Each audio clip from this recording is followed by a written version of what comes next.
Mallanna suspend ఈ మేమందరం కష్టపడి సాధించినటువంటి కాంగ్రెస్ పార్టీ ప్రభుత్వాన్ని కూర్చోబెట్టి దాంట్లో కుర్చీలో కూర్చొని రేపు పొద్దుగాల కాంగ్రెస్ పార్టీని ఖతం చేస్తేనే నీకు ఇంకోటి అంటే కూడా ఆ పని కూడా చేసిపోతారు మీరు. కానీ ఆ పార్టీ బతకాలని కోరుకుంటున్నాం మేము ఈ ప్రజాస్వామ్య దేశంలో. కాబట్టి సోదరులారా, మేము అన్నిటికి కూడా రిప్లై చేయడానికి సిద్ధంగా ఉన్నాం. ఈ సోమాజిగూడ ప్రెస్ క్లబ్ నుంచి నేను సవాల్ ఇసురుతా ఉన్నా, కులగణన లెక్కలు తీసుకొని ఎవరు వస్తారో రరి, అవి తప్పని నిరూపించడానికి మీ తీన్మార్ మల్లన్న సిద్ధంగా ఉన్నాడు. Thank you.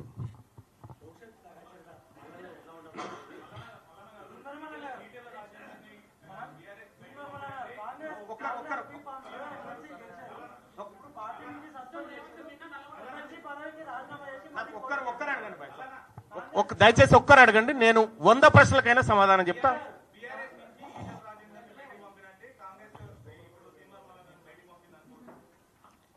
ఈటల రాజేందర్ గారు పోయి ఎన్నికల్లో కంటెస్ట్ చేసి భారతీయ జనతా పార్టీలో చేరి ఆయన రాజకీయం చేస్తూ ఉన్నాడు. నేను ఏదో పార్టీలో చేరడానికి చూస్తలేను కదా, నేను బీసీ మూవ్మెంట్ నడపడానికి చూస్తూ ఉన్నాం.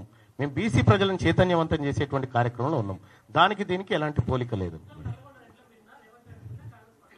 యుద్ధం మా శరీరాల మీదనే, మాలో దాగిన బానిసలు ఉన్నారు కదా మా శరీరాల్లో, వాళ్ళని బయటికి తీయడం కోసం యుద్ధం చేస్తాం.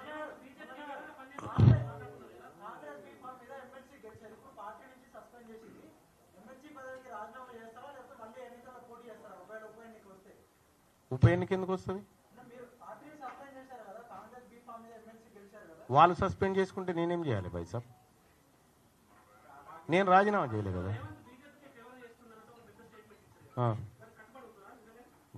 బరాబర్ కట్టుబడి ఉంటాం. ఇప్పుడు ఒక విషయం చెప్తా ఉన్నా భాయ్ సాబ్, ఇదే మహబూబ్ నగర్ పార్లమెంటు సెగ్మెంట్ పరిధిలో అసెంబ్లీ ఎన్నికల నాడు,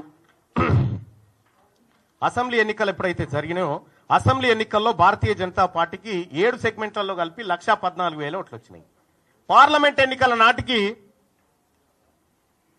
6,05,800 ఓట్లు వచ్చినాయి. అంటే 5 లక్షల ఓట్లు 6 నెలల్లో భారతీయ జనతా పార్టీకి పెరగడం జరిగింది. సేమ్ మల్కాజ్గిరి సెగ్మెంట్ పరిస్థితి అదే. కాబట్టి పరోక్షంగా పట్నం ఫ్యామిలీని తీసుకొచ్చి పరిచయం లేని మల్కాజ్గిరిలో నిలబెట్టడం దేనికి? నువ్వు ఏం చేయాలనుకుంటున్నావు? తద్వారా కాంగ్రెస్ పార్టీ కార్యకర్తలు లేరా? కాంగ్రెస్ పార్టీ కోసం మొత్తం జీవితాలను త్యాగం చేసినటువంటి బిడ్డలు అనేక మంది ఉన్నారు కదా, వాళ్ళని ఎందుకు పెట్టలేకపోయినావు?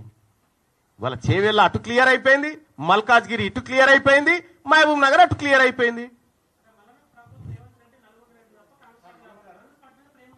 ఒక విషయం చెప్తా ఉన్నా, కాంగ్రెస్ పార్టీ మేము ఇప్పటికి నమ్ముతా ఉన్నాం. రాహుల్ గాంధీ గారు కులగణన దేశవ్యాప్తంగా చేస్తా అంటున్నాడు, దాన్ని నమ్ముతున్నాం మేము.